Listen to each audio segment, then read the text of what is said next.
Bueno, buenos días, buenas tardes a todos y todas que están aquí conmigo, de manera presencial virtual, y también a quienes, bueno, van a ver esta actividad en tiempo diferido. Como saben, este es nuestro cuarto encuentro de lectura compartida. En esta ocasión nos vamos a dedicar a algunos textos que fueron sugeridos por la doctora Araceli Franco. La doctora Araceli Franco es una psicoanalista mexicana. Ella se ha dedicado en profundidad al trabajo del psicoanalista, pero en relación a la institución, a lo hospitalario, a la clínica también con bebés, y también con circunstancias que ya lo vamos a comentar porque se aborda justamente en la lectura, el trabajo con las patologías o con la enfermedad orgánica, digamos, ¿no? No solamente con la enfermedad psíquica o lo patológico desde lo psíquico, que pues como sabemos siempre ha sido más bien nuestro acercamiento. Ella nos viene a proponer pensar esto. Antes de que pasemos un poquito a los textos, en realidad fueron tres textos, vamos en gran medida me parece que los textos tienen el mismo eje, entonces creo que a diferencia de otros textos donde tenemos que ir por uno, por uno, por uno, creo que en esta ocasión sí se nos permite como el diálogo entre los artículos. Dos de ellos son de la doctora Araceli y uno de Elsa Coriat, psicoanalista argentina. Muy lindo también su texto. Pero antes de que pasáramos a él, y pienso que muy en tono con los dos o tres artículos, depende quién haya leído, a veces a lo mejor hubo quien leyó uno, hay quien leyó dos, este, quiero pensar que nadie leyó tres, no lo sé, si alguien leyó los tres, pues es ahora el momento de decir que no me dejó sola, pero en realidad, bueno, saben que había dos artículos que leer, ¿no? El otro, pues si no, ahorita les echo el cuento y les platico, ¿no? Sí, Karen, ¿ibas a decir algo o no?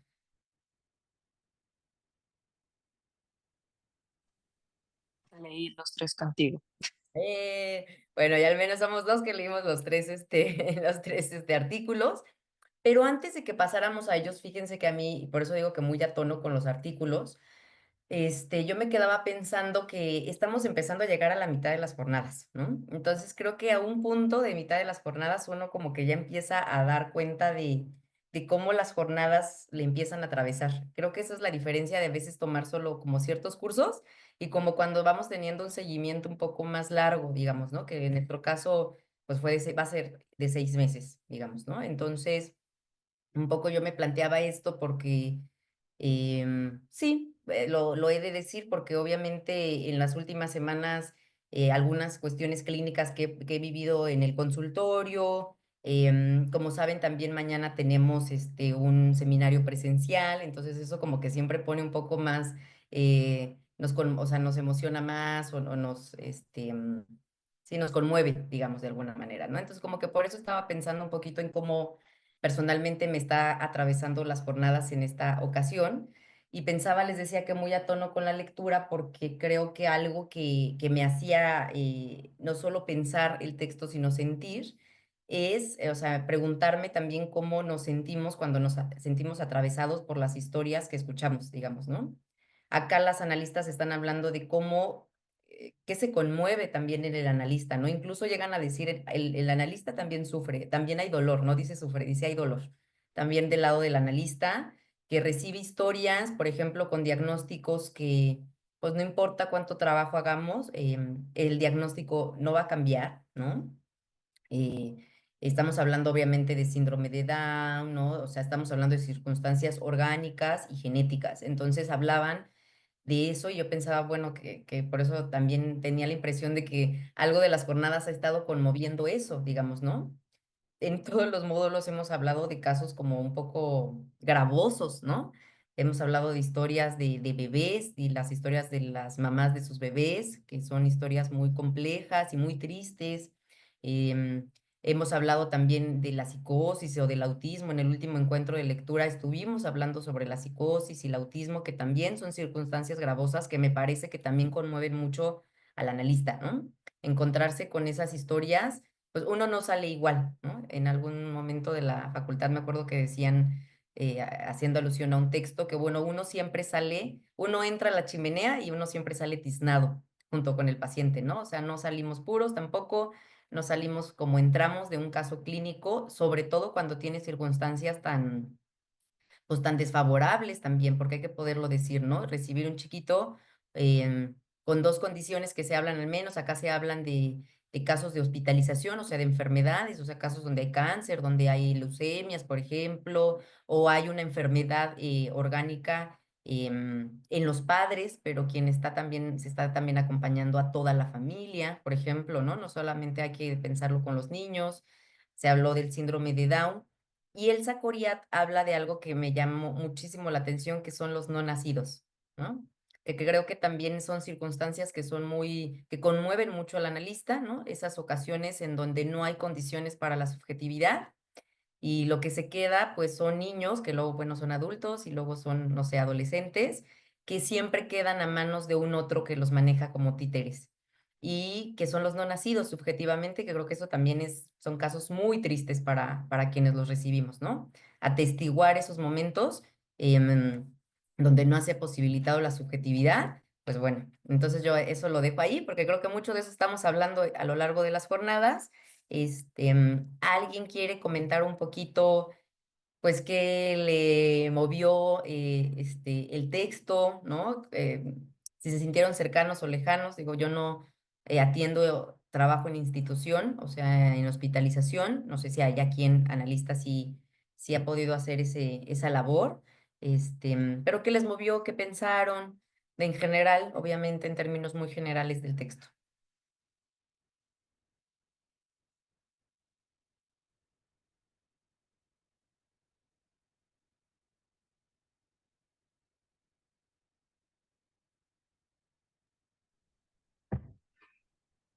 Sí, Karen, Alejandra y creo que Fabiola también después quería decir algo. Ujú, las escuchamos. Mm, Bueno, pues yo soy muy fan de Araceli. He tenido el chance de tomar clases con ella justo con este trabajo de lo interdisciplinario. Y a mí me parece que hay dos puntos que, que creo que a veces no tomamos mucho en cuenta desde nuestro campo como en el psicoanálisis, ¿no? Ahorita tú decías algo bien importante. Hay cosas físicas que son y que no van a dejar de ser por más que nosotros hagamos intervenciones de cualquier tipo. Y creo que en esta cosa de la subjetividad y lo real y lo imaginario y lo simbólico, a veces se nos olvida que el cuerpo es cuerpo y que el cuerpo es cuerpo real y que hay que darle lugar a eso, ¿no? Entonces, la importancia de que seamos clínicos, ¿no? ¿Qué quiere decir esto? Que tengamos en cuenta el cuerpo también real de estos pacientes, de estos sujetos que llegan con nosotros, porque muchas veces obviamos esa parte.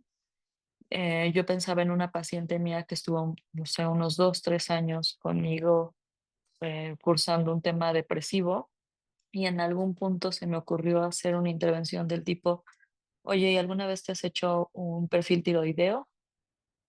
Fue hacerse el perfil tiroideo y tenía un tema justo de tiroides. Entonces, la ginecóloga la remite con psiquiatría, le dan medicamento y el asunto depresivo era una cuestión orgánica que tenía que ver con la tiroides, ¿no? Entonces, como a veces se nos olvida que también estamos atravesados por un cuerpo y lo importante también de darle nombre a eso, ¿no? Y lo segundo, que es como la vuelta de la moneda, la importancia de los médicos que puedan darle lugar a lo psíquico, ¿no? Padecimientos que de entrada eh, lo remiten a, es que es emocional, a es que, no sé, una gastritis, inclusive, bueno, creo que eso se padece mucho en cuestiones como ginecológicas, ¿no? Que es emocional, con Livia he platicado, por ejemplo, yo tengo una situación médica, disautonomía, ¿no? Lupus, la fibromialgia, que están muy relacionadas con temas emocionales y que los médicos lo descartan, ¿no? Porque pues es cualquier cosa, ¿no? Entonces también la importancia de que el médico dé lugar a lo psíquico y entonces ahí sí podremos estar hablando de equipos multidisciplinarios e interdisciplinarios que trabajan en conjunto en pro del paciente, ¿no? Entonces, eh, me queda claro que no son todos los casos, ¿no? Los que nos llegan a la consulta bajo estas condiciones, pero sí tenemos que tener una mirada mucho más abierta para poder hacer esa interdisciplina y lo hemos puesto en el chat de la comunidad, ¿no? La importancia de ir pescando a estos médicos que sí se prestan a hacer diálogo con nosotros y a trabajar en conjunto, ¿no? Entonces, está bien interesante la propuesta que hace Ara, porque es una invitación a eso, ¿no? Ella lo pone incluso muchas veces en sus redes sociales. Jalar a los médicos, irles nosotros explicar en estos términos que nosotros tenemos la importancia de lo psíquico para el cursar de una situación fisiológica, ¿no? Entonces, a mí me parece muy importante esta parte y creo que un tercero es entonces con las familias también, ¿no? Cómo estas enfermedades, estas circunstancias médicas tienen impacto a nivel familiar. Hemos estado hablando también de pronto en otros encuentros como la importancia también de pensar como lo sistémico, ¿no? Que tampoco nos vendría mal de repente a nosotros echarnos un vistazo, ¿no? Del impacto con las familias, porque por supuesto que en situaciones graves la familia queda totalmente desgastada y entre citas médicas, entre lo que la persona necesita, entre la angustia de vivir una situación así y que muchas veces también quedan desamparadas, ¿no? Entonces, lo que yo pensaría en como entre las tres lecturas, creo que estos son los tres puntos importantes que para mí fueron como guía de la lectura. Gracias, Karen. Te escuchamos, Ale. Hola, hola. Bueno, de hecho, apenas tuve la oportunidad de, bueno, sé que compartir esta lectura y fue como un balde de agua fría, porque justamente creo que mis primeros trabajos, ahora sí que clínicos, fue como acompañante terapéutico y en bueno, yo leí dos artículos, pero me acuerdo mucho de esta experiencia que tuve justamente con un paciente con cáncer terminal, en donde, ajá, justo, o sea... Creo que fue una experiencia muy fuerte, tanto para el mismo paciente, para los familiares.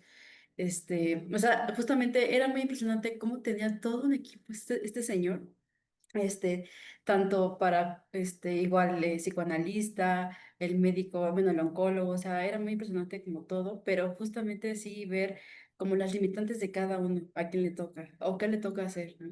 Te digo, era justamente mi primer trabajo como acompañante terapéutico, y sí, cuando justamente muere esta persona, o sea, sí fue todo muy, muy fuerte para todos, o sea, entonces también se siente como esa red de apoyo, o sea, sí, claro, también nosotros somos como contenedores en ese momento, con las familias más que nada, con los familiares,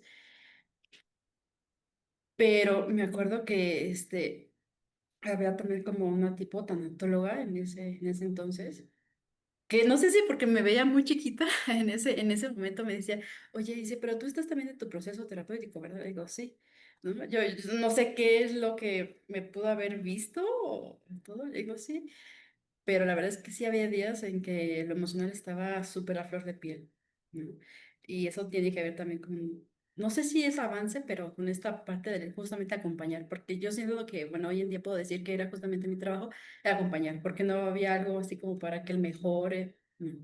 Eran casi como, sí, cuidados paliativos, ¿no? Entonces, justamente el leer estos dos artículos era como de, sí, eso fue lo que viví, ok, sí, yo también pensé esto, ¿no? O sea, fue así como si alguien estuviera conmigo platicando en ese momento del artículo, pues como de, ok, sí. Y también el otro artículo de estos chicos con síndrome de Down es que hace como 2 años trabajé en una fundación con chicos con síndrome de Down. Y justamente la directora tiene como mucha relación con Araceli. Entonces, sí, igual dije, órale, ¿no? Entonces, la verdad es que cuando entré ahí, yo pensaba, bueno, ¿y qué puedo hacer como analista con estos chicos con síndrome de Down? ¿No? Y más que nada con los padres, porque yo sentía que el trabajo era más que nada con los padres que con los mismos chicos, porque justamente en esta parte del artículo, trabajar con ellos, menciona esta parte como más que nada como una, una rehabilitación, por así decirlo, ¿no? Con los chicos, o sea, es decir, que sean más independientes, que hagan esto y lo otro, pero como tal un análisis, yo en ese momento, en un principio yo sentía que no era como tal un análisis con los chicos, era más que nada un trabajo de escuchar a los padres, ¿no? Esta parte de, igual que mencionaba en el artículo de estos hijos que ahora sí que, bueno, es que era triste porque decían, es que este hijo me tocó,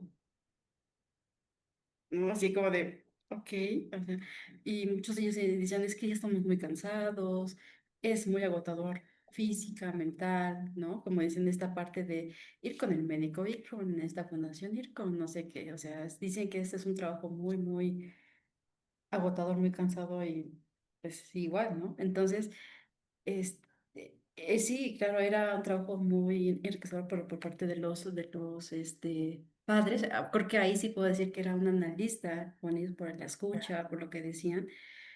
Y con los chicos, con sus hijos, era otro tipo de trabajo, ¿no? Que igual, es claro, aprende un montón de cada uno de ellos, que sí siento también que pueden llegar bueno, claro, también depende del nivel del síndrome de Down que tenga, bueno, que tenía cada chico, pero unos sí lograban como subjetivizar, pensar, y otros pues no, digo, por este tipo de nivel, pero sí te digo, estos dos, bueno, ahora sí que este ejercicio ya de lectura compartida, estos artículos, pues sí fue como algo muy sorprendente para mí, porque no pensé que justamente se tratara de eso, ¿no? Entonces ya que los leo digo, wow. Es como, fue más que nada como una experiencia así como de acompañar igual, de yo lo leía y yo sentía que estaba una persona conmigo también platicando sobre esto. Entonces fue muy conmovedor, interesante y sí, no sé, fue como igual impresionante. Gracias, Ale. Fabiola, te escuchamos. Gracias, Livier. Buenos días, no tardes, perdón, compañeras y compañero. Yo ahorita, yo leí el artículo, dice la práctica del psicoanálisis en el Hospital Clínica de la Subjetividad e Interdisciplina. Bueno, así, grosso modo, yo ahorita estoy pasando por un proceso donde mi esposo tiene cáncer y, y bueno, lo que a mí yo leí esto y dije, sí, sí es cierto, ahorita yo estoy pasando por ese ámbito hospitalario tan frío, tan deshumanizado. Bueno, estamos en un sistema público de salud, tan de que nadie te dice nada de cómo están realmente las cosas, hasta que un oncólogo externo nos dijo, esto ya no tiene cura, todo es paliativo y ¿no? Y entonces, bueno, lo que quiero mencionar es que a mí me cayó muy bien cuando voy a Clínica del Dolor por los analgésicos especiales y todo eso, y me dice una enfermera, hay una tanatóloga de voluntariado que viene los martes y jueves. Este, Hoy es martes, me dice, ¿gustas esperarla? Le digo, sí. Y bueno, ya estuve con ella platicando y el que alguien escuche, y yo soy como cuidadora primaria, ¿eh? Ni siquiera como paciente, pero en ese ámbito, en ese rinconcito, estar con la tanatóloga, híjoles, a mí lo real me hizo digerirlo así, pues son cosas difíciles, pero vaya, está muy bien. Y entonces ahora yo, cuando vi este tema, dije, ay, sí, ¿no? Así dije, está muy bien, creo que sí necesitamos, bueno, ahorita la tanatología es lo que le entra ahí al quite, pero claro que necesitamos el psicoanálisis ahí en los hospitales, y pues estoy muy interesada en el tema. Muchas gracias, Lidia. No, pues gracias a ustedes, porque yo sé que, o sea, a lo mejor es chistoso porque todas compartimos esa parte, ¿no? De que a cada quien son temas que conmueven mucho y que creo que es importante que lo podamos hablar porque también un montón de veces hemos hablado de o sea, del semblante del analista, ¿no? Como que algo de la transmisión siempre es que tuviéramos que ser casi duros, pensaría, ¿no? O sea, neutrales, ¿no? Entonces, como no ponerse a llorar con el paciente, no conmoverse demasiado, cualquier cosa es, pues bueno, llévalo a tu análisis, ¿no? Como que no le estorbes un poco al paciente, digamos, ¿no? Lo cual es cierto, ¿no? Lo cual es cierto, pero creo que no tiene que ver con que uno no se conmueva o con que uno no se quede con esos afectos también, porque le conmueva a partes de su historia o porque simplemente la historia que uno está compartiendo también, pues es fuerte, ¿no? O es triste realmente, ¿no? Ahorita que estaba diciendo Ale esto de acompañar a morir, pensaba yo, justamente después de Araceli vamos a tener una analista que se llama Julia Velázquez, también mexicana, que ella va a hablar del duelo, ¿no? Entonces, yo recuerdo una historia que ella contó hace mucho tiempo, que fue muy impactante para ella como supervisora. Ella siempre decía, no sé qué fue para la practicante, porque era una chica que estaba atendiendo sus prácticas profesionales acá, ICE Secos, que son las instituciones en donde se hacen las prácticas, ¿no? Em, y llega una mujer que está enferma, muy enferma de muerte, o sea, se sabe que va a morir, y la envían porque en realidad ubican que está teniendo mucha pues sí, está mucha conflictiva con ello, ¿no? Entonces, necesitan que ella siga los tratamientos y la mujer no quiere seguir los tratamientos, ¿no? Entonces la envían a una institución, pues, de gobierno, obviamente, y la recibe una chica practicante en donde ella ya escuchando se da cuenta que ella no quiere seguir los tratamientos porque no quiere morir, porque no tiene nadie de familia más que un hijo. Y obviamente teme por el hijo, o sea, ella no puede seguir su proceso porque en realidad teme qué va a pasar con su hijo cuando ella muera, ¿no? Entonces, pues el equipo, porque ahí efectivamente son casos en donde uno no puede ir solo, o sea, uno no puede ir y armarse el que uno solo puede con todo, digamos, ¿no? Creo que estos casos y estos textos justamente están hablando de eso, que uno requiere construir una mirada integral para ese paciente, ¿no? Que lo mejor que uno puede hacer es trabajar en equipo. Ujú. Saber que no tenemos el saber completo, ¿no? Y que cada quien va a poner una parte para que podamos sostener, es casi que construir una red para un otro, ¿no? Entonces, ese equipo al final lo que acompaña a esa mujer es a ver qué va a pasar con ese hijo, ¿no? A poder darle un lugar a ese hijo antes de que la madre muera, ¿no? Y el caso concluye justamente con la muerte de la madre, ¿no? Y con la conmoción de todo el equipo, ¿no? Entonces, decía ella, pues para mí como supervisora fue fuertísimo, no me imagino a quien era apenas practicante y le tocó este caso, me recordabas por eso lo que platicabas tú, Ale, ¿no? O sea, el encuentro con este acompañamiento, sea uno familiar, sea uno especialista, incluso a veces sea cuidador o no, porque hay quien también, Araceli justamente en este texto habla del trabajo con toda la familia, o sea, es decir, ya no es el trabajo con un enfermo, y es el trabajo con una familia, ¿no? Y ese además el trabajo no de un especialista, es el trabajo de un equipo, ¿no? Entonces, eso me parecía como muy importante, ¿no? O sea, como que veamos que esto es algo que no se puede hacer en soledad, digamos, uno ha de acompañarse, ¿no? Sí, Ale, adelante. Sí, perdón, ahorita que Karen empezó a hablar y nombraba esto de lo sistémico, es que es muy cierto, porque justamente me acuerdo mucho de este tipo, no sé si sesiones se pueden llamar, pero literalmente estaban los familiares, el equipo interdisciplinario, ¿no? Que digo, tanatólogo, hasta justamente el que, ay, pues como que, no sé, bueno, no sé qué, bueno, qué nombre se le puede decir a alguien que justamente administra esta parte como de los opioides para el dolor y todo esto, pero me acuerdo que justamente creo que entra mucho esto de lo sistémico porque habían sesiones en que estábamos todos así reunidos junto con él, o sea, junto con el que se le acompaña, el paciente. Y eran sesiones muy fuertes, porque justamente la tanatóloga preguntaba, oigan, ¿y ya saben qué va a pasar cuando mueran?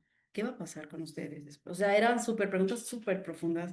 Entonces yo me quedaba así como de, no, o sea, fue igual a todo el mundo, pues sí, en ese momento nos trastoca lo emocional, claro, pero creo que justamente este red de apoyo, esta parte sistémica, esta parte en conjunto, que como dices, no una sola persona puede con este tipo de casos, pero sí, bueno, sí, como que ayudó bastante, ¿no? Y más que nada en la parte final del acompañar todo. Entonces, creo que lo sistémico entra mucho, ¿no? En este tipo de casos.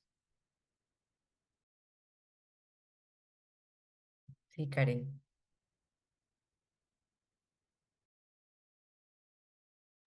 Ay, perdón, es que estoy en el iPad y nunca las tomo aquí, no sé en dónde están los botoncitos.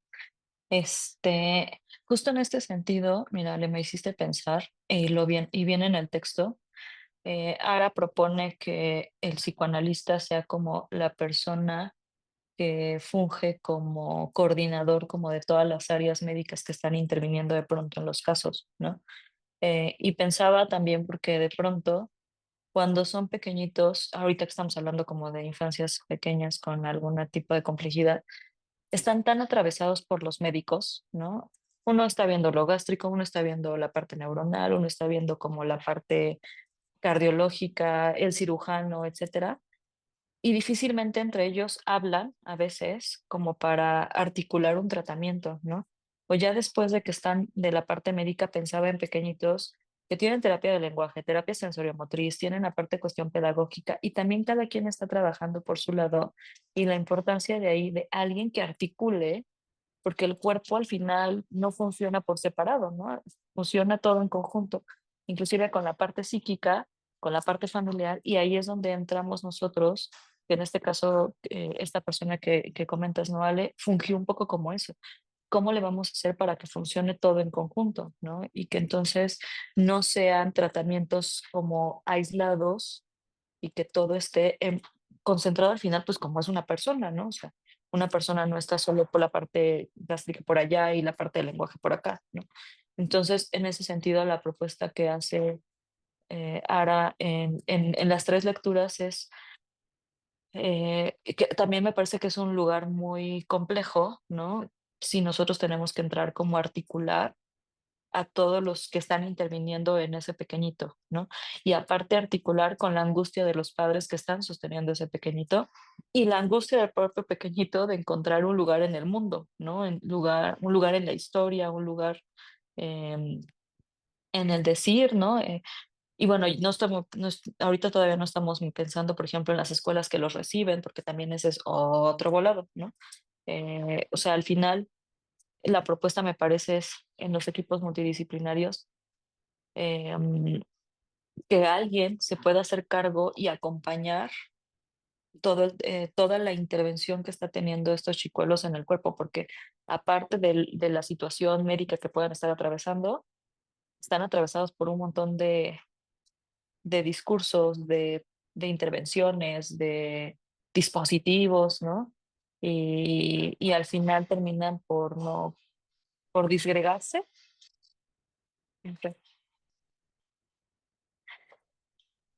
Gracias, Karen. Fíjate que yo sumaría algunas cosas a lo que dices, porque, o, bueno, en una sumaría algo, porque, o sea, a ver, se nos ha venido diciendo en realidad, creo que casi que desde el inicio de las jornadas, la importancia de que el analista sea quien coordine. Eso es cierto, ¿no? O sea, siempre es el lugar más favorable, es decir, ser nosotros quienes coordinamos un equipo, nos pone en una posición en la que justamente podemos hacer un cambio de profesionista si vemos que no es adecuado, digamos, es cuidar las condiciones para que el tratamiento se pueda dar, ¿no? Sí creo que algo que dice Araceli cambia un poquito cuando estamos hablando de estos casos. Así lo entendí yo, te lo comparto, a ver si tú lo compartes también. Porque creo que no es lo mismo, a ver, y que cuando llegan al consultorio es bien difícil armar un equipo, ¿eh? O sea, nosotros lo vemos en el grupo de comunidad de WhatsApp. O sea, estamos buscando con quién hacer equipo eternamente. Todo el tiempo estamos buscando médicos, enfermeros, neurólogos, neuropsicólogos, psiquiatras, no se diga, ¿no? O sea, es bien difícil armar un equipo. Yo creo que lleva mucho tiempo encontrar un psiquiatra. Y luego otro más, uy, o sea, es muy difícil además sostener un diálogo y creo que en la mayoría de los casos, si somos bien sinceros, logramos la multidisciplinariedad. Ujú. Y más bien las conclusiones las va haciendo el analista, por decirlo de alguna manera, ¿no? Manda al neurólogo, tráelo del neurólogo, manda al psiquiatra, tráelo del psiquiatra y entonces va construyendo una dirección de la cura, ¿no? Es muy difícil lograr una interdisciplinariedad, ¿no? Casi, casi es una en un millón, digamos, ¿no? Que lo interdisciplinario implicaría un diálogo, implicaría realmente que en conjunto los especialistas dijeran, esto hay que hacer. A ti te toca hacer esto, a ti te toca hacer esto, a ti te toca hacer esto, porque lo que podemos armar es esto, ¿no? Creo que ahí hay algo importante, por eso decía, eso es un poco en muy resumidas cuentas. eh, Me parece que Araceli decía dos cosas con ello. Una, que nosotros tenemos que tener el voto de, no sé cómo decirle, el voto de fe, transferencia, confianza, no sé qué nombre ponerle, del médico. Lo cual es, si nosotros armar un equipo es difícil, encontrar un médico que confíe en nuestro trabajo puede que sea un poco más difícil. Ujú. O sea, es muy difícil que el médico se abra al trabajo del psicoanalista. Ujú. Ella misma lo dice, no me acuerdo si es en este texto o en el otro, que ahorita les digo cómo se llama, que llega a decir, en parte, es también el diagnóstico en la clínica de los problemas del desarrollo, me parece que ahí lo dice. Dice también, o ya me dirán ustedes en cuál, en parte también es responsabilidad del psicoanalista. Ujú. Porque el psicoanalista no se ha abierto al trabajo institucional, no ha querido dejar de pensar que él tiene el saber absoluto, entonces no le propone al médico y el médico va a mandar con lo que él conoce, que es lo cognitivo-conductual, ¿no? O lo conductual nada más, digamos. Le va a mandar a la técnica y a la teoría que él conoce. A la que no conoce nunca jamás lo va a mandar. Entonces también hay una responsabilidad del psicoanalista de no acercar su dispositivo y entonces el profesional médico no lo conozca y entonces pues no, pues, ¿por qué mandarían a llamar a un psicoanalista, digamos, ¿no? Entonces lo dice eso de un lado y hace saber la importancia de que para que haya un equipo interdisciplinario, el médico pues tiene que saber qué es lo que hace el psicoanalista. Esto yo lo comparto por completo, lo he experimentado, también lo he acompañado como con otras colegas, que si uno llega queriendo decirle al médico todo lo que hace mal, ese médico nunca en la vida jamás nos va a volver a referir un paciente.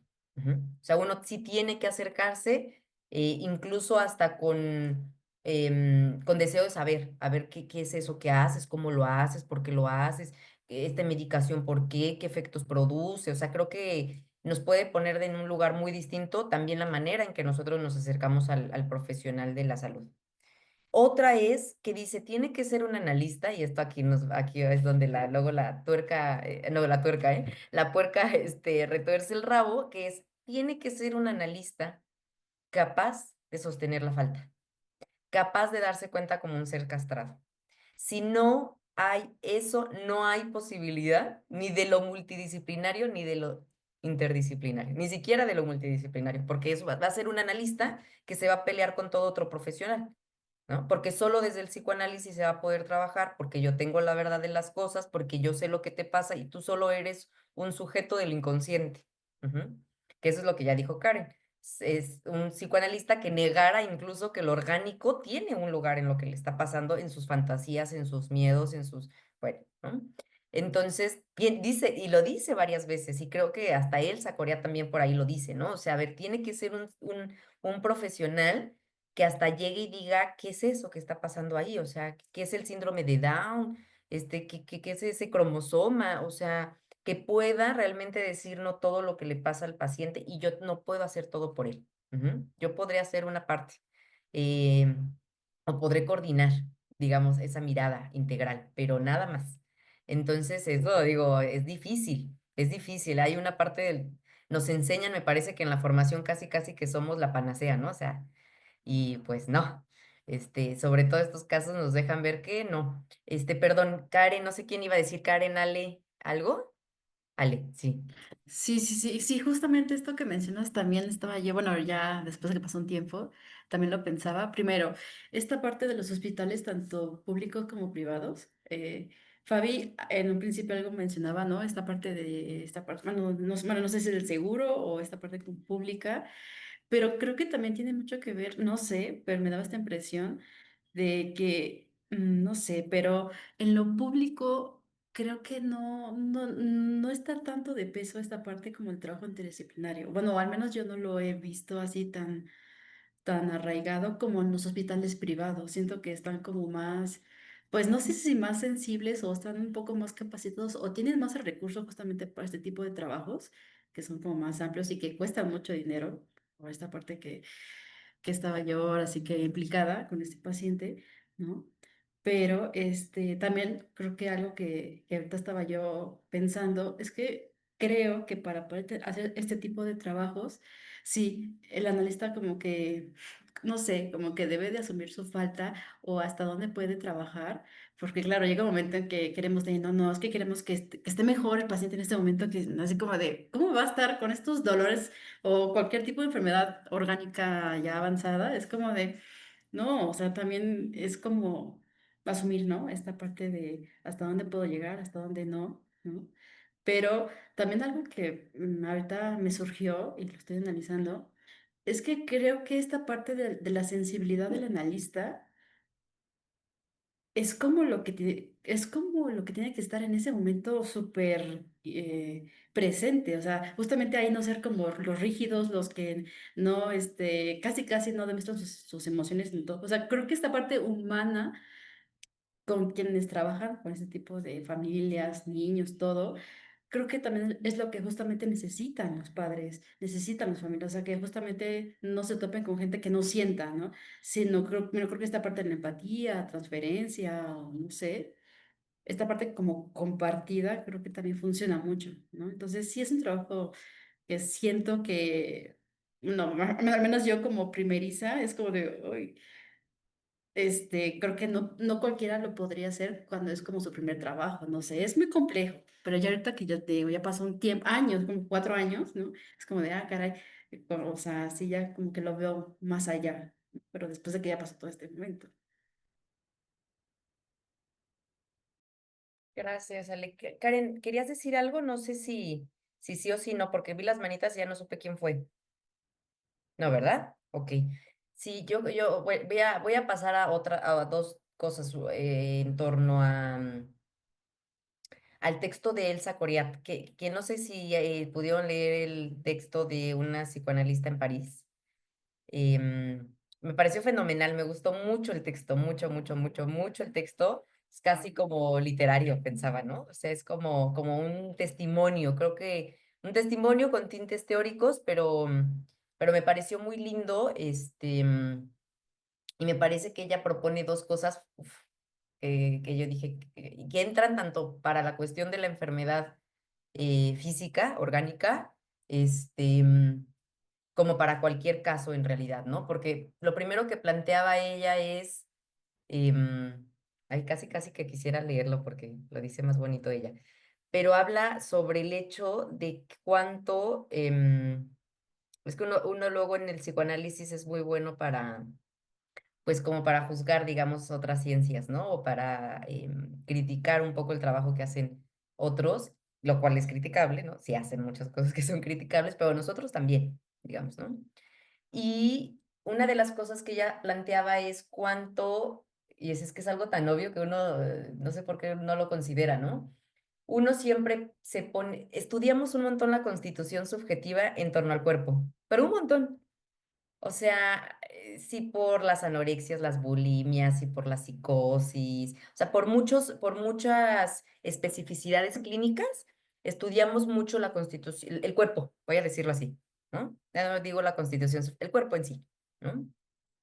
Y ella habla cómo es que si estudiamos tanto eso, no nos estamos poniendo a pensar en la constitución también, en la enfermedad, ¿no? Ella habla en este caso del síndrome de Down y habla del orgánico, ¿no? Cuando lo orgánico, porque sí es cierto, ¿no? O sea, nos ponemos a pensar un montón, cómo nacemos subjetivamente, ¿no? Sí, por el estadio del espejo, sí, porque sí es topológico, o sea, los estadios constitutivos en cualquier autor se estudian mucho. En Green, en Klein, en Winnicott, en Lacan. Estudiamos un montón eso, por eso decía, no es algo que podemos saltarnos, ¿no? Hay muchos que incluso se lo saltan, ¿no? Se van directo a trabajar la neurosis, ¿no? Al menos creo que en este espacio estudiamos mucho la constitución subjetiva, ¿no? Entonces, o sea, nos detenemos mucho a estudiar eso. Y yo pensaba, qué fuerte que no nos demos un tiempo para pensar eso en la enfermedad y en la muerte. ¿Mm? O sea, solo, como si solo fuera importante en los primeros momentos, por eso decía, ya tengo la impresión de que ya nos están atravesando a nosotros las jornadas, digamos, porque ya nos estamos poniendo a pensar otra cosa. Ujú. Porque, ¿por qué no tendríamos que pensar cómo la subjetividad se pone en juego cuando el cuerpo está atravesando algo, el cuerpo físico, cuando nos quedamos sin un miembro porque no puede funcionar o porque va a morir ese miembro o ese cuerpo, ¿no? ¿Y qué va a pasar con esa subjetividad? ¿Dónde queda esa subjetividad, ¿no? Y ella lo plantea en función de también, no solo el cuerpo vivo, por decirlo, en este caso, por ejemplo, del hijo con síndrome de Down. Ujú. O sea, ¿qué pasa con la subjetividad de ese niño? Porque incluso ella hace como un chiste, ¿no? En este tiempo, como que nos preguntamos si el chico con síndrome de Down tiene subjetividad. ¿Tiene inconsciente el chico con síndrome de Down o no tiene inconsciente, ¿no? Así como antes nos preguntamos si el loco tenía alma o no tenía alma, ¿no? Luego, si tenía psique, si no tenía psique, ahora nos preguntaríamos si quien está enfermo o si quien, ¿no? Atraviesa por algo orgánico tiene o no inconsciente, tiene o no deseo. Y ahí creo que ya se abre un montón el abanico porque ella dice, bueno, pero el deseo no es el deseo del niño con síndrome de Down, ¿estamos de acuerdo? Ella se va al deseo de los padres. Ujú. ¿Qué pasa incluso con el deseo de los padres para que pueda subjetividad, o sea, para que pueda haber subjetividad en ese cuerpo orgánico, vamos a decirlo así, ¿no? Entonces dice, como hay que sí, como hay que no, igual que los que están sanos. Ujú. Como veo niños con síndrome de Down, donde hay un sujeto del inconsciente y donde ha podido advenir un sujeto, como no hay en ocasiones. Igual que todos los demás niños que veo en, ay, ¿cómo se llama esto de estimulación temprana? ¿No? Así como veo a todos los otros que llegan con todos los cromosomas, igual, igual que los de síndrome de Down. Entonces yo decía, qué interesante, a mí me parecía, para mí se me abrió un mundo, digamos. Yo decía, qué interesante porque es cierto, ni lo pensamos en la enfermedad. ¿Qué pasa con la subjetividad? Nos dedicamos solo como a los primeros tiempos y a los primeros. Sí, es cierto, porque clínicamente eso se ve mucho, digamos, ¿no? Es muy necesario y está todo el tiempo apareciendo. Pero no es porque no sea importante pensar la subjetividad en la enfermedad. ¿Qué piensan de esto?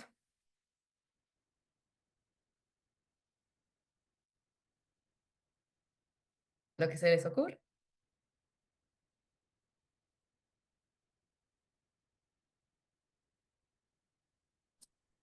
Me ¿Qué les hiciste mueve? pensar Ajá, me sí. hiciste pensar en cuando estaba estudiando apenas la carrera y en el estadio del espejo yo preguntaba qué pasa en el caso de niños que vengan al mundo ciegos, ¿no? O con dificultades para la visión, o sea, como, ¿qué sucedía ahí en esa constitución? ¿De qué otros elementos se podía agarrar un infante para poder ahí como pues sí, construir un yo, un cuerpo. Y te soy honesta, no me acuerdo la respuesta que me daban, pero justo me hiciste pensar que, claro, o sea, no es un tema que en las universidades nos detengamos a hablar o a pensar mucho. No sé si es por cuestión de tiempo o qué pasa o una forma como también de discriminación, de insensibilidad hacia otro tipo pues de poblaciones, ¿no? No sé, ahorita también nada más me hiciste recordar esa situación.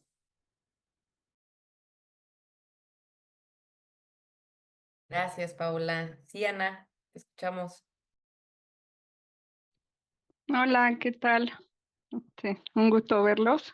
Este, bueno, pensando en lo que tú decías, bueno, en general con los dos textos respecto a qué pasa en el cuerpo y cómo se interrelaciona con el inconsciente y la salud en general, em, no estoy segura que si Freud en sus primeros textos hablaba sobre que, bueno, que una de las causas del sufrimiento humano es la enfermedad física y cómo eso hace que el yo se retraiga hacia el cuerpo.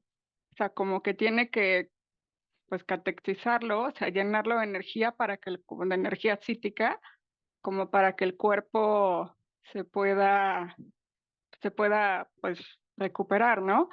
De algún modo. Y también, pensaban en lo que algunas veces ocurre con los pacientes y que creo que eso a veces dificulta los tratamientos tanto en salud mental como física, que los pacientes como que sienten que hay algo que no anda bien, ya sea en su mente, en ¿cómo se llama? Pues, o en su cuerpo, y no se quieren enterar de que algo está, que se necesita como tratar o por lo menos revisar. O sea, es como, como me decía una paciente, bueno, pues si no lo sé, no existe. No, o sea, no va por ahí, pero de repente pareciera que tiene ese imaginario. Y también como el dolor narcisista que implica el llevar un tratamiento. Y más si son tratamientos crónicos, o sea, si son tratamientos largos como los nuestros, ¿no? O sea, pensaba en una de las dificultades que a veces tienen los pacientes con tratamientos psiquiátricos o neurológicos, que es algo que yo trabajo mucho con ellos, es o sea, la idea esta de que dependo de una pastilla para estar bien, ¿no? O sea, como que la pastilla le brinda cierta estabilidad. Y eso es un dolor narcisista porque es como, pues, darse cuenta otra vez en otra cosa de la vida que existe esa interdependencia, o sea, y que, bueno, el tratamiento farmacológico no hace milagros, se tiene que hacer como todo un conjunto, pero sí hay un dolor narcisista y sí creo que a veces es no sé si llamarlo un duelo, pero sí es algo con lo cual el paciente tiene que estar como, eh, pues, aprendiendo a vivir con eso constantemente, porque los tratamientos crónicos, incluido el psicoanalítico, pues también muchas veces son cansados y dices, no, ya, por favor, o sea, ya estoy harto de mi neurosis, o sea, ya, ¿no? Pido paz. Y tristemente, como que en esa desesperación del paciente por estar sano, pues muchas veces pues se abusa como de la inocencia, de la necesidad de los pacientes, ¿no? O sea, cualquiera puede abusar de eso. Eh, Digo, yo lo he vivido como paciente, yo tengo epilepsia desde hace muchos años, estoy diagnosticada y sí es cansado, digo, a pesar de que, pues sí, es algo sencillo ¿cómo se llama? Pues de tratar, tomo mi pastilla y ya, pero también tengo toda una serie de cuidados que tengo que tener porque el medicamento no hace milagros, ¿no? Y yo estoy desde los 18 años medicada y mi neurólogo me tiene mucha paciencia, pero yo como que sí hubo una época en que estaba tan cansada que era como, yo le decía, oye, ¿no hay algo? Entonces yo iba y averiguaba y o sea, estimulación magnética transcraneal y no sé qué. Y mi neurólogo así de Ana, el día que haya algo que pueda hacer que ya no tengas esto, yo te aviso, ¿no?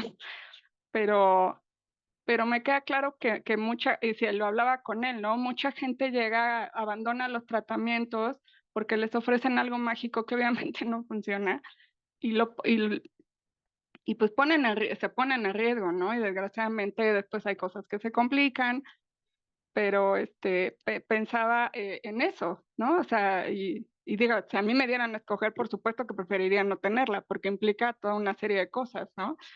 Bueno, hasta cierto punto sencilla, yo estoy muy habituada, pero creo que a cualquier paciente con una enfermedad así, o sea, crónica me refiero, pues le cansa, ¿no? Y también a la familia. Y ya para terminar, creo que también hay que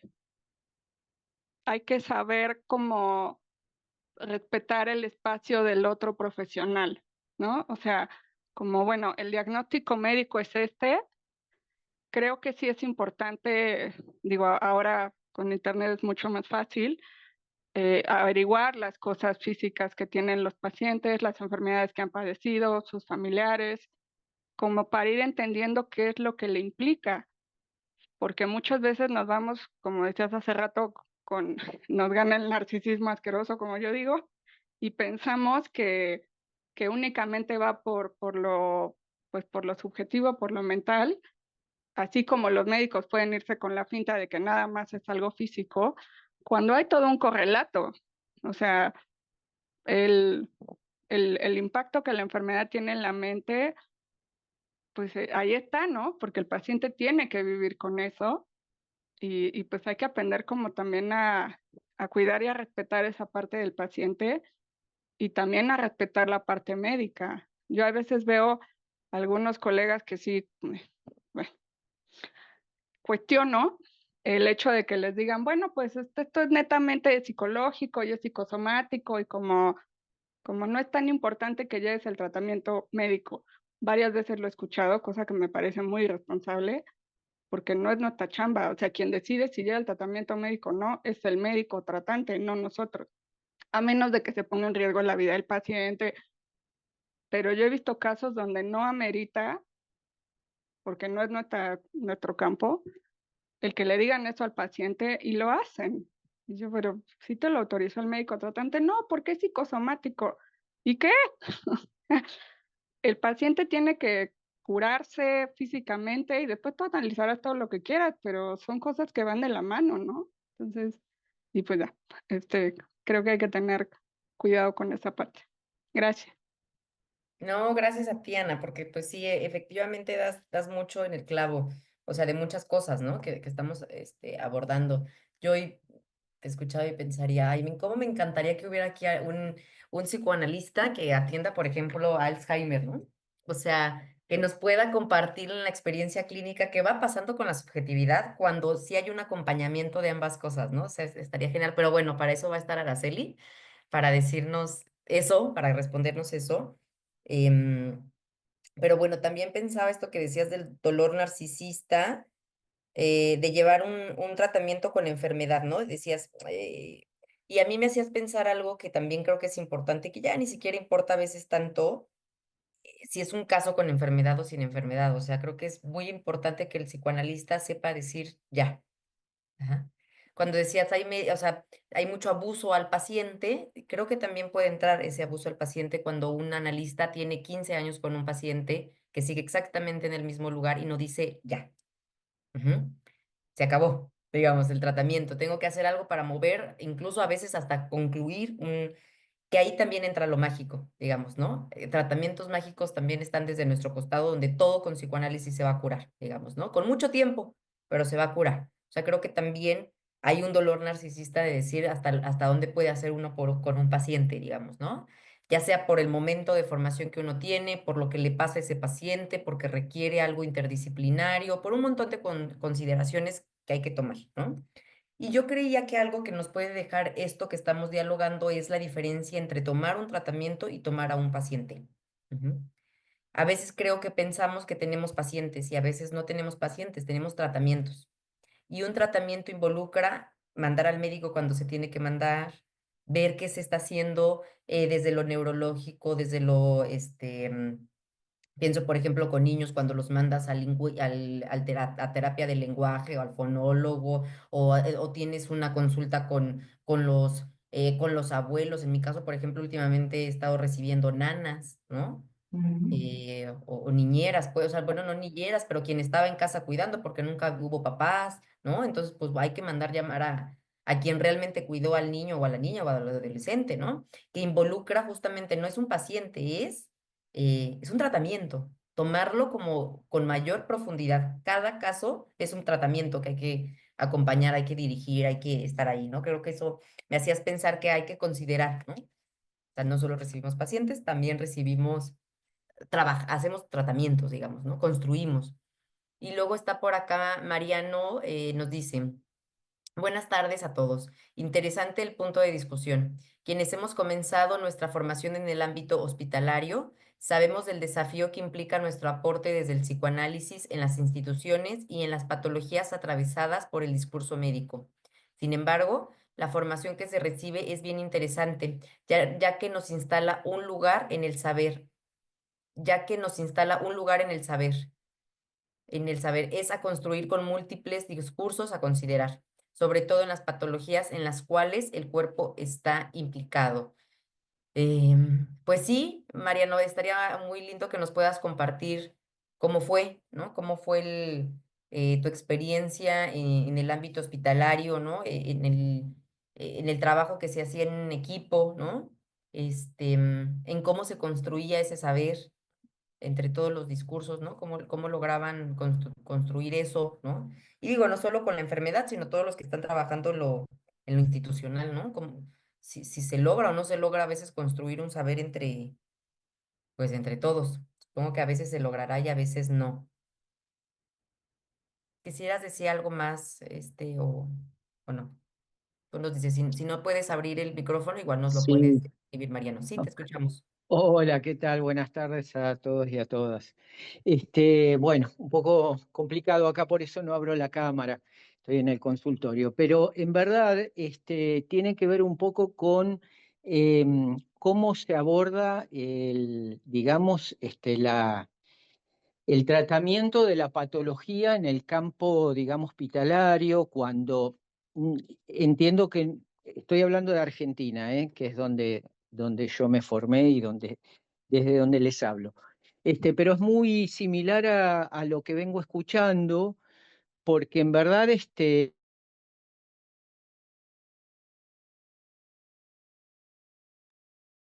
Ya no te escuchamos, Mariano.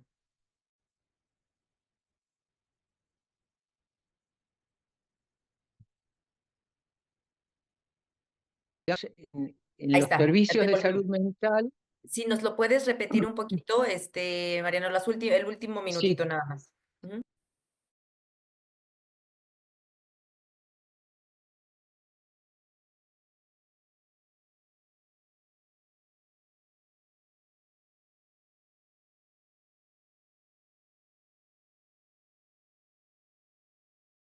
mismo servicio. Y cuando había casos complejos, en los Ateneos semanales se analizaban en equipo y también con, sobre todo, los médicos generalistas. La idea era construir algunas coordenadas, digamos, en común que nos permitieran avanzar cada uno desde su disciplina con el abordaje del paciente. Y quienes no habían participado aprendían, digamos, muchísimo.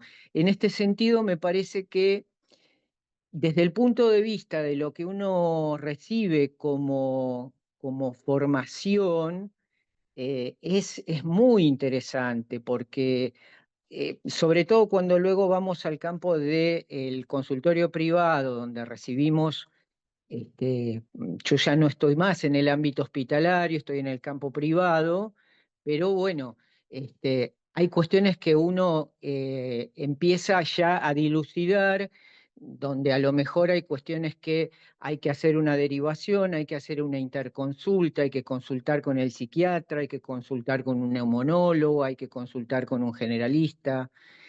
Me parece que nos da la formación también eh, para justamente salirnos de esa cuestión que también acá en la universidad nos da de arrogarnos el saber absoluto respecto de la enfermedad, ¿no? No sé si he sido claro. Sí, sí, sí, mucho. Pero mucho y qué lindo que hayas podido tener esa experiencia, porque por ejemplo yo trabajé en institución, pero pues puro psicólogo, digamos, ¿no? O sea, puro psicoanalista. Entonces creo que al final es un poco lo que hacemos acá, como estos ateneos en donde no hay otros especialistas, otros profesionales de la salud, que ya lo decía Ana, pues es importante respetar el lugar del otro profesional. Entonces sí creo que debe dar una experiencia clínica también en función de en qué momentos, o sea, por ejemplo, ustedes lo han visto, o bueno, no sé si lo han podido ver, pero hay analistas, por ejemplo, Marisa, ¿no? Y Araceli, la vamos a conocer, que tienen como mucha experiencia en trabajo en diagnóstico diferencial, ¿no? Mucho con lo Ujú, orgánico también, entonces tienen como un ojo clínico ya o sea, me ha tocado ver en Ateneos de, bueno, pero ya preguntaste que le pasa algo y ya le hicieron un examen del corazón. O sea, cosas que uno nunca jamás en la vida se le ocurriría, ¿no? Y resulta que sí, tenía un problema en el corazón, ¿no? Entonces, debe ser una experiencia invaluable tener algo así. Alguien cerca también, entonces, no, qué valioso pues sí, tu experiencia, Mariano. Y qué bueno que pues estás acá para Un compartirnos. des- Ujú, es un desafío, digamos, que uno generalmente de esos encuentros se va con más preguntas que con, ujú, que con, que con certezas, ¿no? Que está bueno, me parece, no tenerlas, ¿no? ujú. Y en tal caso, bueno. Pero me parece que sobre todo estoy pensando en cuestiones más desde la psicosomática, ¿no? Que son cuadros bien complejos y bueno, el cuerpo digamos, como aquel, este, digamos, como donde impacta un poco el, eh, aquello a intervenir, ¿no? Ujú. No, sí, coincido. Al menos yo que no tengo esa experiencia, no, me quedan muchísimas preguntas, ¿no? Incluso para saber usarlo en el consultorio privado. O sea, no para el trabajo hospitalario, sino para el trabajo que hacemos nosotros, ¿no? En el día a día con los pacientes, ¿no? O sea, si algo yo creo que nos va a quedar de estas jornadas es la importancia del trabajo interdisciplinario, o sea, de que no lo sabemos todo, no tenemos todas las preguntas. Y yo creo que ahí hay algo que del texto de Elsa Coriat súper valioso, que tiene que ver con esto y con todas las clínicas, que es que muchas veces pasamos por estafadores, ¿no? Porque no hacemos nada, ¿no? Y ella habla del lugar vacío, ¿no? Lo que proponemos es un lugar vacío. Y wow, ¿no? A mí me encantó como ella hace ver que el trabajo o nuestra intervención involucra un lugar vacío, que es esto que tú estás diciendo también, Mariano. O sea, no hay una respuesta. Ujú. Yo acompaño a la Ujú. construcción de ello, ¿no? Permito, abro ese espacio. Déjenme ver si lo puedo, mm, si lo puedo. Dice ella, fíjense así, más me doy cuenta todavía que cobramos por nada, que el producto más exquisito que les vendemos a los que nos consultan es un lugar vacío. Antes de concluir este trabajo, espero, si las musas me son propicias, haberles podido fundamentar por qué digo lo que digo y por qué vendiendo la nada de un lugar vacío no estafamos. Mientras tanto, bueno, una pausa y volvemos. Habla de este lugar vacío para que haya posibilidad de subjetivar, ¿no? Y de cómo cuando se reciben los casos y las familias, antes de anticiparles esa respuesta rápida de cómo acariciar, qué hacer, cómo mirar, ¿no? Para libidinizar ese cuerpo y haya lugar al deseo, ella se abstiene, digamos, ¿no? Y ofrece ese lugar vacío. Sí, Karen, ¿no? Ah, perdón, perdóname. Sí, Karina, te escuchamos.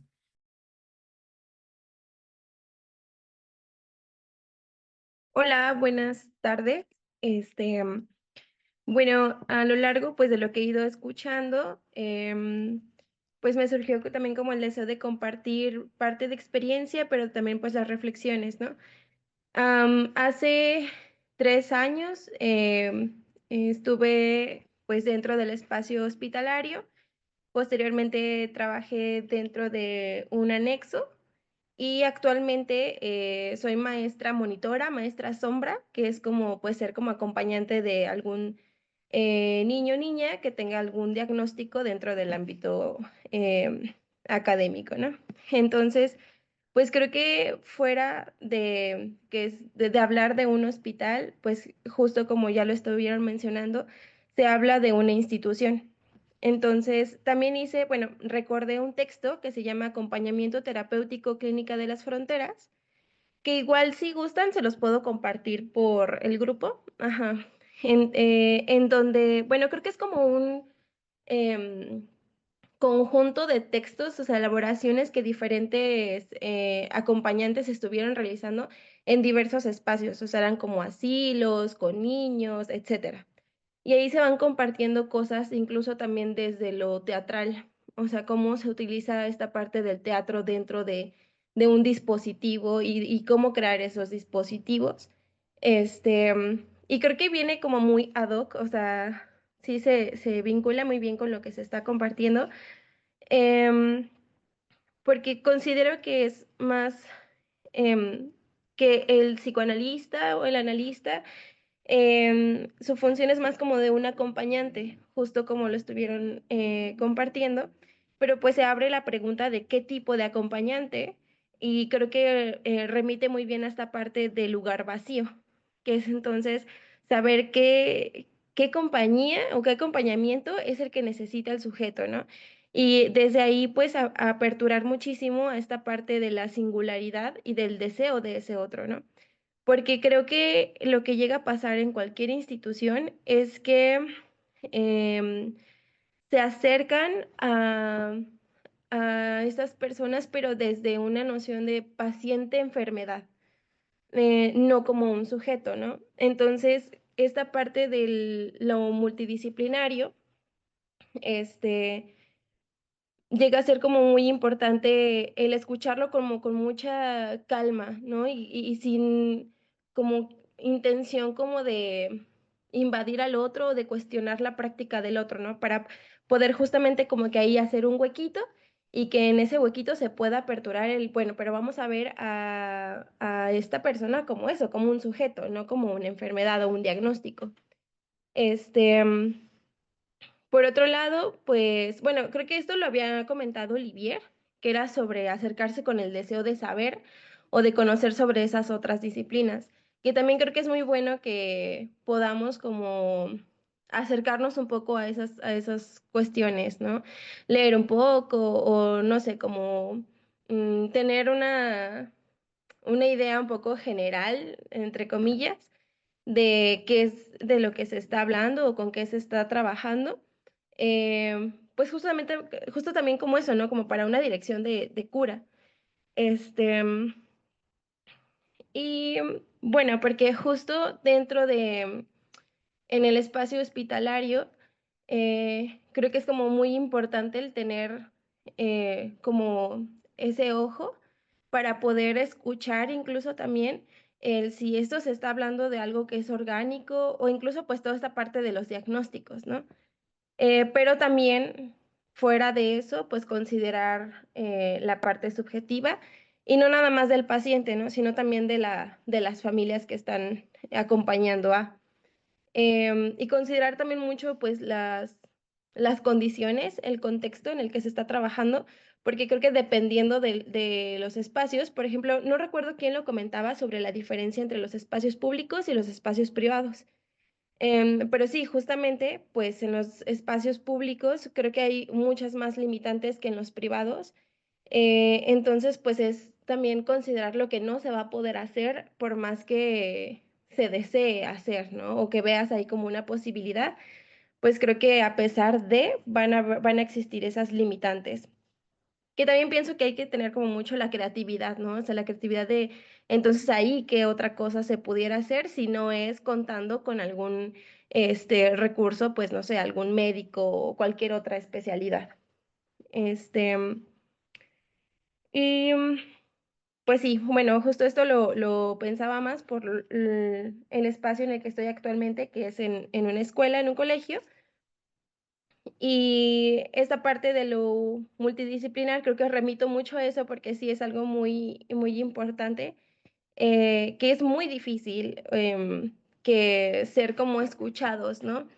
Y creo que nos toca primero escuchar muchísimo, o sea, no llegar con propuestas de inmediato o con sugerencias o algo del estilo, pues también como para saber con quiénes están trabajando y de qué maneras que entonces podamos intervenir. Y también considerando esto, ¿no? Que no siempre vamos a poder hacer algo y hay que estar también como contentos con eso. Em, pero sí, el hecho, bueno, por ejemplo, dentro de lo académico, pues es tratar con especialistas como pues departamentos que están ahí mismo, ¿no? Pedagogía, psicopedagogía, los mismos maestros, la familia, si el niño o niña está con psiquiatra, con neuropediatra, con terapeutas de lenguaje, con terapeutas de rehabilitación física, etcétera, ¿no? Entonces es como escuchar muy bien qué es lo que se está haciendo ahí, qué es lo que no se está haciendo también ahí y y abrir paso, ¿no? A la pregunta. Creo que también es como muy favorecedor poder en esos espacios generar eso, generar un cuestionamiento de entonces qué se les ocurre. Porque creo que dentro de a las familias y a los pacientes ya no se les considera como quienes puedan pensar y opinar sobre esa situación que está sucediendo. Entonces, lo que sucede es que entonces tú, especialista, psicólogo, psiquiatra, neuro, etcétera, tú eres el que sabe, entonces a partir de lo que tú sabes, pues vamos a ver qué es lo que qué decisiones vamos a tomar o qué prosigue, etcétera. Entonces, creo que también es como poder regresar un poco de esa posibilidad al otro de poder decidir sobre su propio cuerpo, sobre su situación, sobre las familias que puedan opinar sobre qué se les ocurre, incluso que han visto, porque creo que al momento de aperturar esos espacios es donde se puede escuchar que incluso ellos tienen otra perspectiva muy distinta y que quizás eso sea algo muy valioso, ¿no? Algo que pueda generar otro tipo de movimientos respecto a las situaciones, ¿no? Entonces, hasta lo pienso como una conquista, ¿no? O sea, una conquista de esa situación y que incluso en la posteridad, pues se pueda ir como retirando un poco de tanto equipo multidisciplinario porque no veo que sea malo, sin embargo, es que creo que si ya alguien no escucha algo, alguien ya no sabe qué hacer, entonces es otro especialista. Y así se va añadiendo, ¿no? Y creo que pues también, tanto en recurso económico como de energía, de pensar, etcétera, pues llega a ser también como muy, consume mucho a las familias y a los pacientes. Eso por un lado, ¿no? Porque también existen otros espacios, por ejemplo, en el hospitalario, donde justo lo que, como ya comentaba, ¿no? Lo que se necesita ahí es acompañar nada más, es escuchar qué es lo que va a suceder, porque muy posiblemente el paciente esté a punto de fallecer. Pero incluso como ahí ser justo, también mayor soporte de escucha. Y no recuerdo quién lo comentó, pero dijeron algo como de ahí ya no es como de generar un análisis, ¿no? Sino es simplemente escuchar y acompañar. Entonces, creo que, bueno, el haber recordado este texto fue gracias pues a hacer como la lectura de estos otros pequeños textos de Araceli, ¿verdad? Creo. Y pues que remiten muy bien a todo esto y listo, creo que por ahora es lo que deseaba compartir y les digo, o sea, les puedo compartir el texto ya por medio del grupo. Por supuesto que sí, Karina, te vamos a tomar la palabra. Entonces, sí, bienvenido ese texto, al ratito nos lo subes y pues ya, lo vemos por allá, que sí, tendrá que verse seguramente con eso. De hecho, la verdad, yo también pensaba mucho en el trabajo de AT, de acompañante terapéutico con estos textos. Yo hice formación también como AT en su momento para como trabajar como analista, digamos, ¿no? O sea, tuve que hacer el estudio y la práctica un poco para ver después como analista pues ubicar en qué casos hay que trabajar con el AT, ¿no? Pero algo que yo querría como un poquito acentuar de lo que tú dices y para darle ya también la palabra a Ana, que me parece muy importante porque creo que hay ocasiones que en la formación no se nos dice y creo que es importante. Hay un montón de cosas que en la formación no se nos dice y nada más vamos así de frente y la regamos, digamos, ¿no? Pero algo que yo creo que es muy importante es que saber que en general cuando uno está en contacto con otro profesional, sea el que sea, docente, médico, neurólogo, el que sea, incluso un acompañante, ¿no? Porque también hay veces que hay un diálogo, es muy importante que uno vaya de costado, o sea, sostener un lugar de vacío también involucra justamente que uno no va nunca de frente, ¿no? Es algo que, por ejemplo, escucho mucho que pasa con quienes apenas inician que van al encuentro, por ejemplo, en lo escolar y van de frente, van a decir todo lo que la escuela hace mal, por ejemplo, ¿no? Y obviamente eso ya involucra que incluso a veces ahí la escuela dice, ese psicólogo no, esa psicóloga no, cambio, porque van muy de frente, digamos, ¿no? No, es que esto pasa en este niño y entonces, y eso pasa con el trabajo con los papás o eso pasa con el trabajo con el otro médico, digamos, ¿no? Se le hizo tal prueba y no, no, no, es que eso no es lo que tiene. La prueba que se le tuvo que haber hecho es esta otra, por ejemplo, ¿no? Entonces creo que eso es muy importante que en la parte de la formación ubiquemos que así como con cada paciente, respetar a cada paciente es también poder adaptarse al discurso de ese paciente, porque uno no habla igual con todos los pacientes, uno no usa las mismas palabras, uno se va adaptando un poco a... Uno hace eso, creo que también con los otros profesionistas. O sea, para que pueda haber un diálogo, uno se adapta también al discurso del otro para poder hacer o sea, para que sea un respeto y uno entre de costadito. O sea, uno entre así, o sea, confrontarse, sino uno va entrando, haciendo cierto trabajo para que eso se pueda dar, ¿no? Para que haya un equipo que se pueda dar. Otra de las cosas que también resaltaría es, tú decías, hay muchas limitaciones en lo institucional. Yo creo que también hay muchas limitaciones desde lo privado. Ujú. O sea, creo que a veces el espacio institucional contiene un poco más a los profesionales y eso obliga un poco más al diálogo. Y creo que en el trabajo privado hay más dificultad para un trabajo interdisciplinario porque todos estamos como muy sueltos, por decirlo de alguna manera, ¿no? Es más difícil que realmente, o sea, se pueda dar un equipo de trabajo en lo privado, porque todos están leyendo su fragmento de realidad, vamos a decirlo así, ¿no? Si es desde lo orgánico, si es de lo neurológico, ¿no? Si es desde lo educativo, si es desde lo analítico. Creo que también hay que pensar en eso porque es una limitación encontrarse en espacios distintos, en tiempos distintos y en un trabajo que es muy demandante, ¿no? Porque así como el neurólogo tiene un montón de pacientes y es demandante y encontrar un espacio es difícil para el psiquiatra también, para el psicoanalista también. O sea, creo que también hay que ubicar que no siempre en lo privado es fácil y no siempre hay familias que pueden pagar un trabajo interdisciplinario, lo cual también es una complicación, una limitante. Es muy difícil. Uno tiene que cuidar muy bien con qué profesionista va a canalizar. Pero uno no puede decir, bueno, vas a ir con el psiquiatra y luego con el neurólogo y te va a hacer unas pruebas y el neuropsicólogo te va a aplicar, o sea, uno tiene que ir con mucho tiempo porque en general es un respeto también decir que pues no se puede pagar todo lo que se puede pagar, o sea, lo que se pudiera hacer en un tratamiento. Entonces yo, bueno, abonaría eso, digamos, ¿no? Sí, Ana, te escuchamos.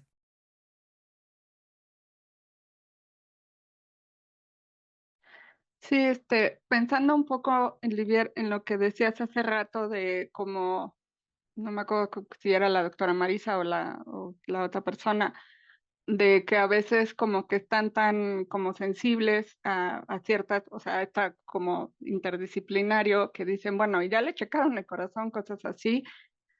Yo, bueno, desde la carrera todas mis prácticas fueron en hospitales y siempre se nos recalcaba la importancia de ir de lo biológico a lo psicológico, ¿no? O sea, si el paciente está bien de salud física, es probable que pueda tener un espacio mental para, eh, pues, verse a sí mismo y viceversa. Y esta semana estuve hablando con mi neurólogo, con quien trabajo, y me decía que él ha notado que muchas veces las demencias precoces de cualquier tipo se pueden, si bien hay un correlato, lo que principalmente está pasando, se pueden confundir con depresión, con ansiedad eh, y con problemas, ¿cómo le llaman? Con problemas endocrinos, hormonales o ginecológicos. Entonces, él decía que sí es importante que por ahí tengamos cuidado con esto, porque me dice a partir de los 45 años esto se puede ir dando, ¿no? Y de repente me contaba que le había llegado una paciente con Alzheimer temprano, pues que bueno, no sé qué era, la psicoterapeuta había confundido, y lo pongo muy entre comillas, los síntomas pues con cosas de la menopausia, ella rodeaba los 50, que sí era esperable, pero de repente era como, es que esto no, o sea, como que cuando el neurólogo la vio, dijo, es que esto es obvio que es algo neurológico, o sea, esto fue una negligencia, ¿no? Entonces me dijo que sí, me dijo, sí hay que tener como cuidado con esa parte de ir descartando que si bien los síntomas son muy similares, cuando ya hay cuando hay un extrañamiento de la familia, como lo decían hace rato, y del propio paciente, de es que esto ya no es normal en mí, sí es momento de derivar a un neurólogo para que la revise y pues bueno, ya si todo está bien, fantástico, y si no, pues tener pues bueno, tener el tratamiento correspondiente, ¿no? O sea, yo algo que suelo hacer en las entrevistas iniciales es los síntomas que tenga el paciente a nivel anímico, no sé, si tiene, perdón, a nivel biológico, o sea, que si tiene insomnio, que si tiene alguna situación gástrica. Siempre les pregunto, ¿esto ya lo revisó con un médico? Y pues, bueno, si no, ahí vemos, ¿no? Pero si de repente noto que es algo que también podría ir por el correlato médico, generalmente como a los 3, 4 meses, sí les señalo la importancia de ir a esa interconsulta pues para que se pueda tratar, ¿no? Porque si no, yo estaría haciendo malabares como pasó con esta terapeuta que, bueno, me dice, sí, casi la mato cuando me enteré, que estaba tratando pues una demencia precoz, bueno, un Alzheimer precoz, como si fuera una depresión por menopausia, ¿no? Entonces, sí creo que es importante revisar, siempre preguntarle al paciente, ¿esto ya lo revisó con un médico?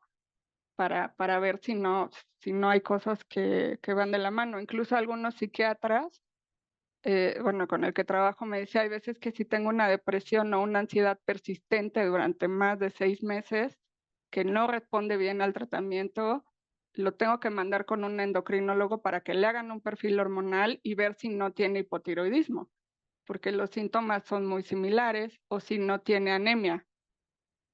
Entonces, y sí, hay veces porque sí dan síntomas de depresión y de ansiedad, pero pues es básicamente, bueno, sí hay mucha correlato de la parte orgánica.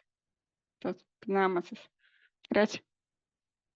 Sí, pero eso también evidencia lo que hemos estado hablando desde el inicio de las jornadas, ¿no? O sea, ¿cuánto nos hace falta un curso, un algo de neurología básica, digamos, ¿no? O sea, digo, eso es algo que evidentemente pues, no están obligados en psicología a enseñarnos, pero clínica, o sea, a quienes sí nos vamos a dedicar a la clínica, porque además hay que decirlo, pues no todos se van a dedicar a la clínica y está bien también, ¿no? Pero aquellos que sí tienen el deseo de dedicarse al trabajo clínico, pues es importante que tengamos ciertas nociones básicas, digamos, ¿no? O sea, al menos para saber este paciente, algo mutuo, psicoanálisis médico, sí, o sea, yo pensaba, ya habíamos dicho antes, ¿no? Entre uno de neurociencias, ¿no? Para psicoanalistas y uno de psicoanálisis para neurocientíficos, digamos, ¿no? O sea, de ida y de vuelta, porque también ellos requieren saber lo que nosotros hacemos, por supuesto. Creo que no sé si ibas a decir algo, Liz. Sí, sí, Livier, muchas gracias. Es que le apachurré aquí a la manita, pero luego ya le volví a apachurrar. Este, fíjate que escuchando lo que comentaban, yo tengo 17 años trabajando en institución y a la par el trabajo a nivel privado.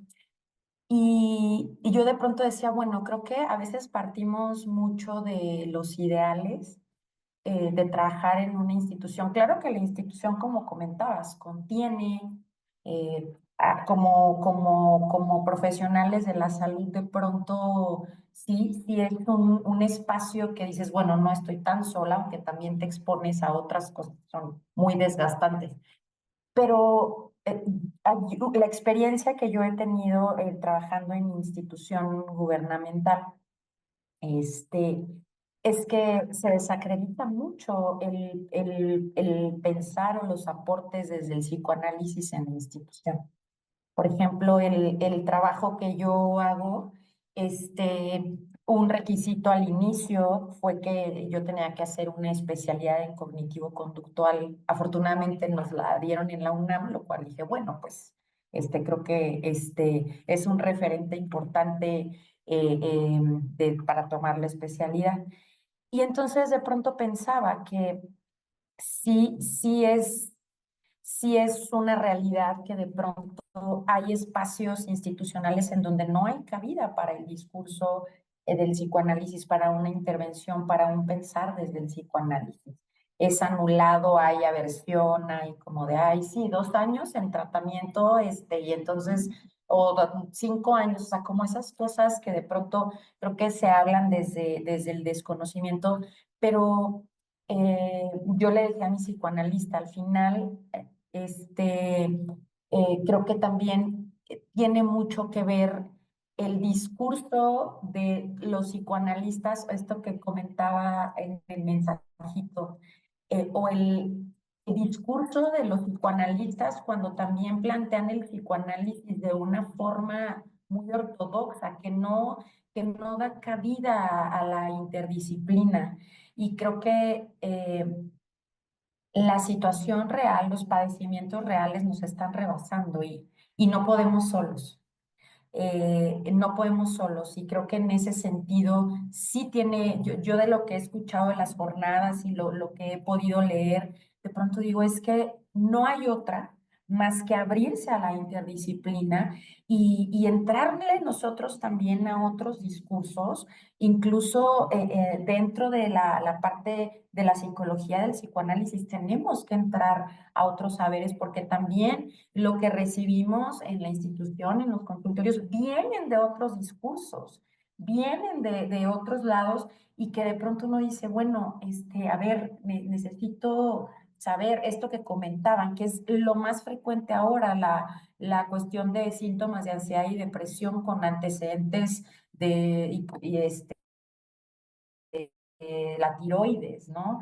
Los adolescentes que llegan o infancias que ya tienen alteraciones en el desarrollo y que entonces a los 9 están presentando síntomas de una pubertad, entonces sí es una realidad.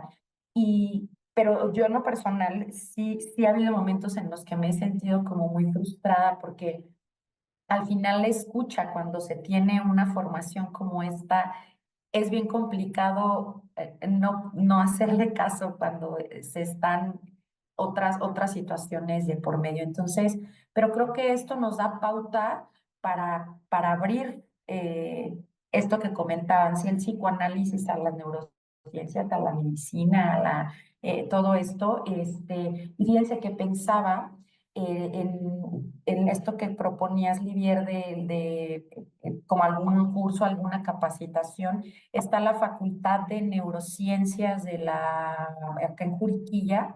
Creo que ahí podríamos pensar algún encuentro, fíjate. Déjame checarlo y creo que esa podría ser como que nos dieran una introducción sobre ese tema. Gracias. No, Atili, sí, claro que sí, hay que buscarlo porque pues si no lo tenemos cerca hay que armarlo, digamos, ¿no?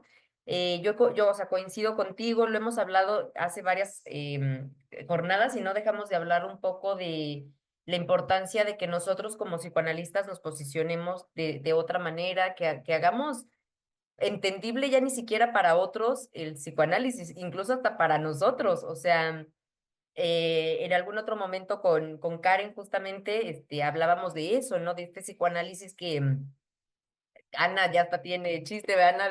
Del arameo, o sea, psicoanálisis en arameo o en español, ¿en qué va a ser en esta ocasión, no? O sea, sí, claro que es importante.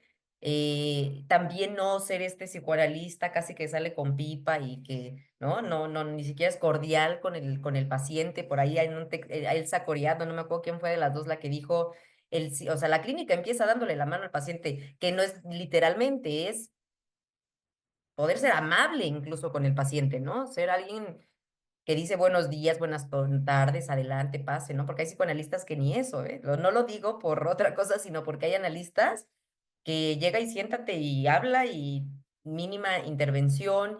Obviamente, incluso un espacio como este, en ese sentido, que en otras ciencias es lo más normal, como más común, acá hasta somos subversivos, ¿no? Porque pues cómo vas a hablar fuera de una institución del psicoanálisis, eso es casi pecado mortal. Bueno, sí, no sé si lleguemos a mortal o capital, pero sí es pecado, digamos, ¿no? O sea, está mal, es entonces, no sé, antiético. ¿Cómo vas a tratar de dejarle la voz a alguien que no sea vaca sagrada, ¿no? Pues peor, ¿no? O sea, entonces, claro, o sea, hay una chamba que hacer interna entre el gremio psicoanalítico y una gran chamba que hacer externa con los otros psicoanalistas, con los otros de otras corrientes, a eso me refiero, con los otros campos del saber. O sea, hay que hablar con médicos, hay que hablar con neurólogos, hay que hablar con psiquiatras, hay que poderlo decir. No vamos a ser psicoanalistas especialistas en todo. O sea, nos iremos con el tiempo y con la clínica, pues haciéndonos especialistas en algunas cosas y en otras no. Pero bueno, Karina, te escuchamos.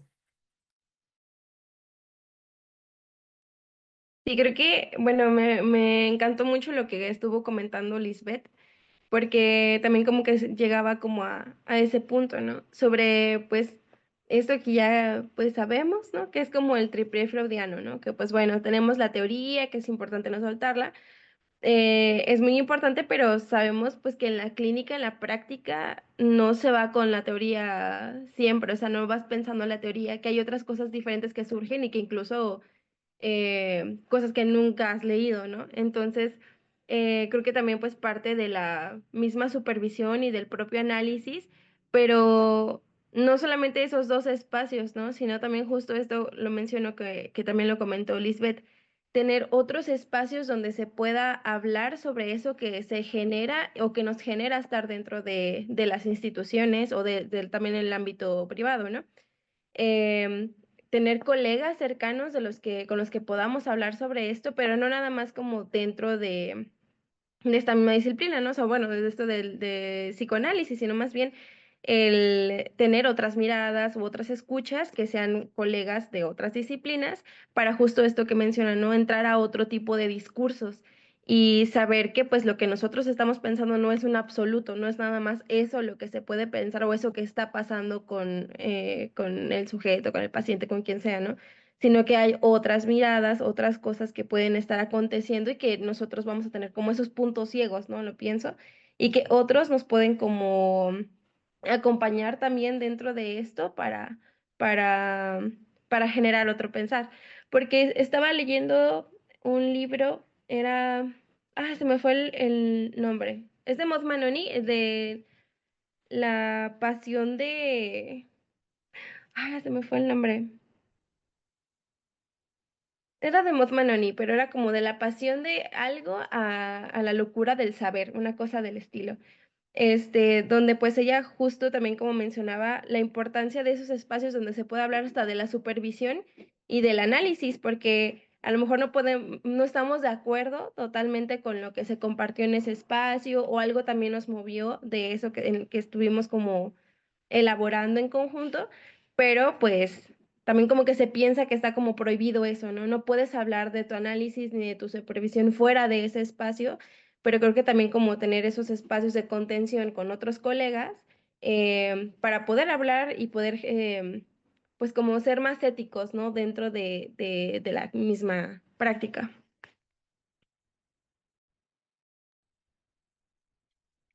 Bueno, pues, ¿qué piensan? ¿Vamos cerrando? ¿Les parece bien? Muchas gracias, Karina. Vamos a seguir dialogándolo, obviamente, como saben. El día de mañana nos vamos a ver, tenemos 4 arduas horas para repensar justamente el tema de los diagnósticos. Y Gisela, quien no conoce, no ha tomado algo con Gisela, Gisela es especialista en eso. O sea, casi que toda su vida, toda su trayectoria se ha dedicado al diagnóstico, tanto a la crítica como a la no crítica, digamos. O sea, lo ha vivido como muy de cerca. Es un diálogo, obviamente, con la medicina y con la psiquiatría. Nos va a hacer ver también, creo que, los riesgos de la patologización. Lo hemos dicho un montón. Hace rato lo decía Karina, ¿no? Karen también lo mencionó, ¿no? O sea, estuvimos, Fabiola también me parece que lo mencionó, que es esta parte de que, bueno, nosotros no trabajamos con etiquetas diagnósticas, ¿no? O sea, nosotros vamos a apelar al sujeto, pero eso no va a ir sin también ubicar que creo que la diferencia acá está en que el diagnóstico es un punto de partida, ¿no? A diferencia de otros saberes que es un punto de llegada. Ujú. Entonces, bueno, lo vamos a estar ahí dialogando, son 4 horas, nos vamos a ver a las 2 de la tarde. A quienes van a participar, por favor, y procuren entrar a la sala de espera antes, porque la idea es que aprovechemos el tiempo a lo máximo posible, entonces vamos a procurar empezar lo más puntual. Digo, a menos que ella venga un poco retrasada o algo así, que se les haría saber, pero si no, pues vamos a procurar entrar en tiempo, ¿no? Y aprovechar las 4 horas lo más que se pueda. Quienes van a venir de manera presencial, pues ya saben, los invitamos a también traer algo para compartir al final, ¿no? Ya sea de tomar o de comer, y pues bueno, nos vemos por acá el día de mañana.